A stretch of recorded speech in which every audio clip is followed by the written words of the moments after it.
Chapter 2 King Arthur's Court. The moment I got a chance, I slipped aside privately and touched an ancient, common-looking man on the shoulder and said in an insinuating, confidential way, "Friend, do me a kindness. Do you belong to the asylum, or are you just on a visit, or something like that?" He looked me over stupidly and said, "Marry, fair sir, meseemeth—" "That will do," I said. "I reckon you are a patient." I moved away cogitating, and at the same time keeping an eye out for any chance passenger in his right mind that I might come along and give me some light. I judged that I had found one presently, so I drew him aside and said in his ear, "If I could see the head keeper a minute, only just a minute." "Prithee, do not let me." "Prithee, let you what?" "Hinder me, then, if the word please thee better." Then he went on to say he was an undercook and could not stop to gossip, though he would like it another time, for it would comfort his very liver to know where I got my clothes. As he started away, he pointed and said yonder was the one who was idle enough for my purpose, and was seeking me besides, no doubt. There was an airy, slim boy in shrimp-colored tights that made him look like a forked carrot. The rest of his gear was blue silk and dainty laces and ruffles, and he had long yellow curls, and wore a plumed pink satin cap tilted complacently over his ear. By his look he was good-natured, by his gait he was satisfied with himself. He was pretty enough to frame. He arrived, looked me over with a smiling and impudent curiosity, and said he had come for me, informed me that he was a page. "Go long," I said, "you ain't more than a paragraph." It was pretty severe, but I was nettled. However, it never fazed him. He didn't appear to know he was hurt. He began to talk and laugh in happy, thoughtless, boyish fashion as we walked along, and made himself old friends with me at once, asked me all sorts of questions about myself and about my clothes, but never waited for an answer, always chattering straight ahead as if he didn't know he had asked a question and wasn't expecting any reply, until at last he happened to mention that he was born in the beginning of the year of 513. It made the cold chills creep over me. I stopped and said a little faintly, "Maybe I didn't hear just right. Say again, and say it slow. What year was it?" 513. 513? You don't look it. Come, my boy. I'm a stranger and friendless. Be honest and honorable with me. Are you in your right mind?" He said he was. "Are these other people in their right minds?" He said they were. "And this isn't an asylum. I mean, it isn't a place where they cure crazy people." He said it wasn't. "Well then," I said, "either I'm a lunatic or something just as awful has happened. Now tell me, honest and true, where am I?" "In King Arthur's court." I waited a minute to let the idea shudder its way home, and then said, "And according to your notions, what year is it now?" 528, 19th of June.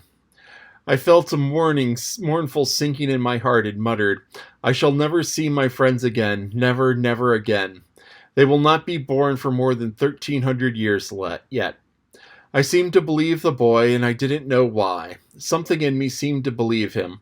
My consciousness, as you may say, but my reason didn't. My reason straightaway began to clamor. That wasn't natural.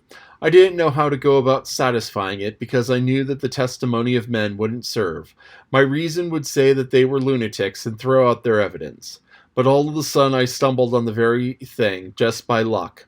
I knew that the only total eclipse of the sun in the first half of the 6th century occurred on the 21st of June, AD 528 OS, and began at 3 minutes after 12 noon. I also knew that no total eclipse of the sun was due in what to me was the present year, i.e. 1879.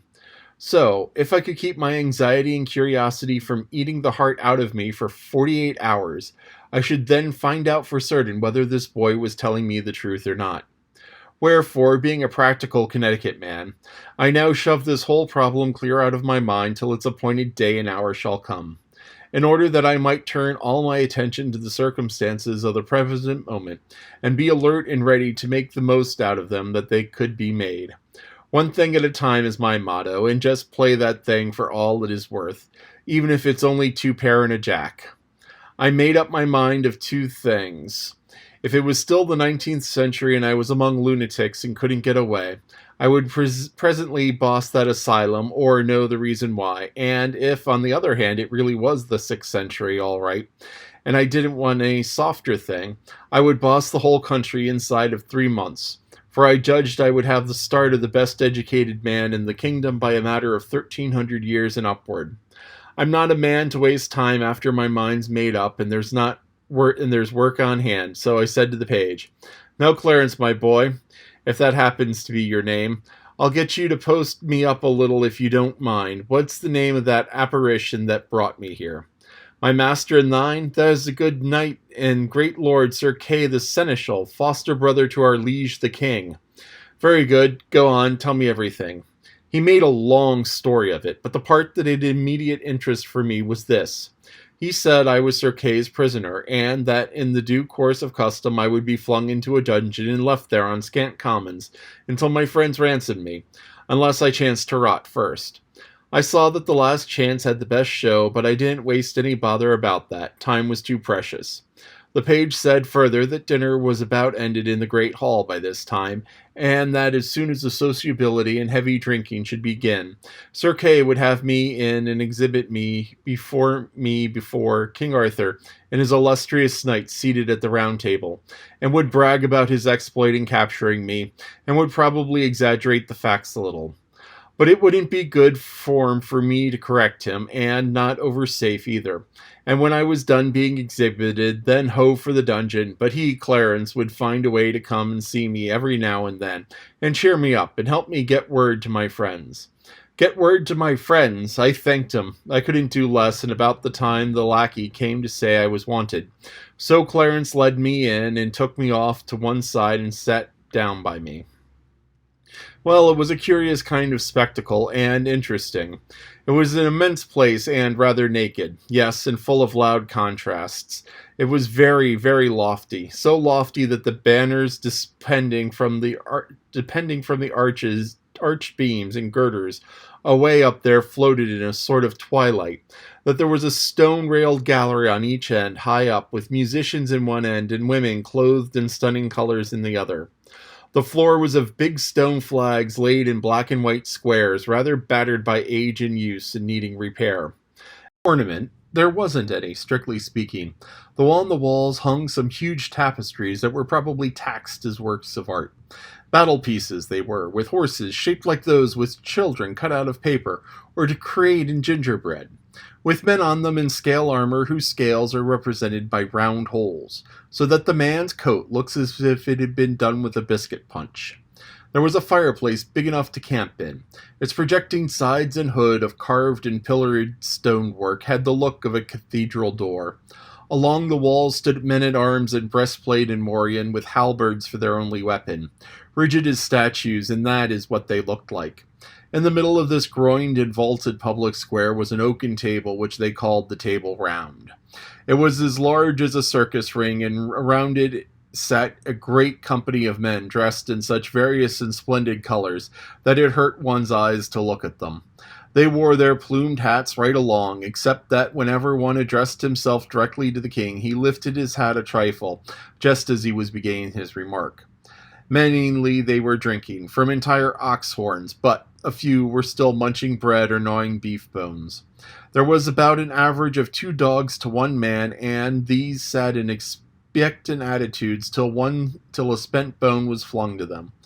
And then they went for it by brigades and divisions with a rush, and there ensued a fight which filled the prospect with a tumultuous chaos of plunging heads and bodies and flashing tails, and the storm of howlings and barkings deafened all speech for the time. But that was no matter, for the dog fight was always a bigger interest anyway. The men rose sometimes to observe it better and to bet on it, and the ladies and the musicians stretched themselves out over their bolsters with the same object, and all broke into delighted ejaculations from time to time. In the end, the winning dog stretched himself out comfortably with his bone between his paws and proceeded to growl over it, and gnaw at it and grease the floor with it, just as 50 others were already doing, and the rest of the court resumed their previous industries and entertainments. As a rule, the speech and behavior of these people were gracious and courtly, and I noticed that they were good and serious listeners when anybody was telling anything. I mean in a dog-fightless interval. And plainly, too, they were a childlike and innocent lot, telling lies of the stateliest pattern with the most gentle and winning naivety, and ready and willing to listen to anybody else's lie and believe it too. It was hard to associate them with anything cruel or dreadful, and yet they dealt in tales of blood and suffering with a guileless relish that made me almost forget to shudder. I was not the only prisoner present. There were 20 or more. Poor devils, many of them were maimed, hacked, carved in a frightful way, and their hair, their faces, their clothing were caked with black and stiffened drenchings of blood. They were suffering sharp physical pain, of course, and weariness, and hunger and thirst, no doubt. And at least none of them had given them the comfort of a wash, or even a poor charity of a lotion for their wounds. Yet you never heard them utter or moan a groan, or saw them show any sign of restlessness or any disposition to complain. The thought was forced upon me. The rascals, they've served other people so in their day, and being their own turn now, they were not expecting any better treatment than this. So their philosophical bearing is not the outcome of a mental training, intellectual fortitude, reasoning. It is mere animal training. They are the white Indians.